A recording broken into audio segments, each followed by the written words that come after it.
The quills are already embedded in its face. Blood. The badger doesn't flinch. It lunges again. The grass barely moves, but something is hunting. A silhouette, compact, low, built like a fist, creeps forward on deliberate paws. The honey badger. And it's already locked on. 12 feet away, a Cape porcupine freezes. Every quill on its body fans outward like a living switchblade. 2,000 hollow spears, all loaded and aimed. Most predators see that display and walk away. This one growls. Guttural. Dragged up from somewhere prehistoric. It isn't a warning. It's a declaration. The badger drops its chest to the ground, shoulders rolling, claws gripping dirt, and begins its approach. Slow. Calculated. From the front. Every other predator on this continent targets the rear. The badger knows better. It's hunting the face. The porcupine pivots. Instantly. Its back swings toward the threat like a turret locking onto a target. Quills fanning wide, rattling in a dry, papery hiss that fills the clearing. The badger stops. Reads the geometry. Circles left. The porcupine rotates. Matches it. Step for step. This is the dance. Predator hunting a gap. Prey sealing every one. But the badger is running a calculation the porcupine can't account for. Patience weaponized as strategy. It explodes forward. No warning. No wind-up.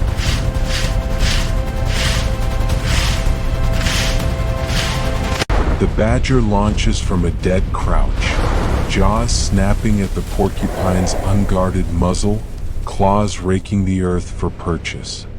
The porcupine slams its rear backward. A reverse charge. It drives its full weight, 15 kilograms of muscle and armament, directly into the badger's chest. The collision is audible. A dense, rattling thwack, like a bundle of wooden rods detonating against flesh. The badger recoils, shakes its head violently. Once, twice. 3 quills, barbed, hollow, designed to work deeper with every heartbeat, are already buried in its snout. His breathing changes, heavy now, rhythmic, each exhale carrying the cost of this fight. A lesser animal breaks here, retreats, reassesses. The badger pivots back into position. The porcupine reads this. For the first time, it rattles harder. Round after round, the same brutal math. The badger lunges, the porcupine reverse charges, quills find skin, the badger absorbs it and resets. The ground between them is scattered with detached spines. The badger is bleeding from 3 separate points on its face.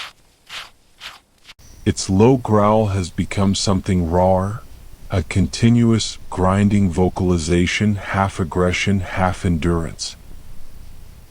But watch the porcupine. Its pivots are slowing.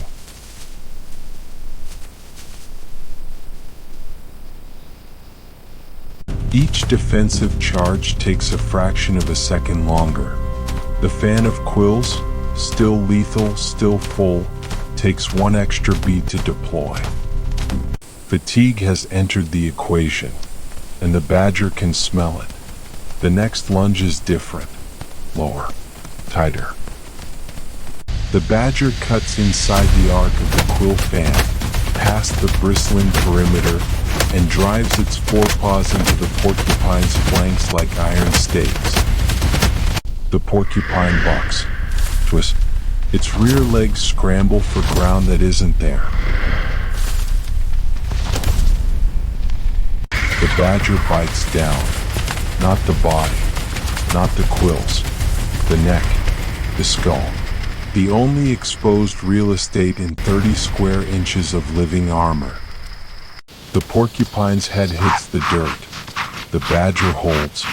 Its jaw pressure, capable of cracking bone, tightens with mechanical inevitability. Forepaws pinning, hips low. The entire body committed to this single anatomically precise point of attack. The porcupine thrashes, hard, then less hard. The defensive pivot never comes. The porcupine cannot rotate, cannot charge backward, cannot deploy the only weapon that kept this fight competitive for the last 6 minutes. The badger delivers the final sequence, a relentless, metronomic series of strikes. No hesitation between them, no recoil, just controlled, devastating repetition. 1, 2, 3. The rattling of quills goes quiet. The clearing holds its breath.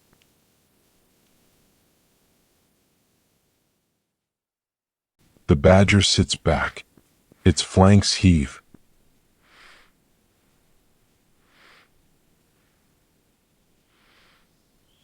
The quills still embedded in its face catch the last of the light, grim trophies it will rake out against tree bark before morning. Then, quietly, almost imperceptibly, it exhales. Not a growl, not a snarl, a sigh. Long, slow, emptying. The adrenaline bleeding out of a body that ran on nothing but refusal for the last 7 minutes. It doesn't celebrate. It doesn't pace. It simply rests beside the porcupine as if the outcome was never in question. Because for a honey badger, it never is.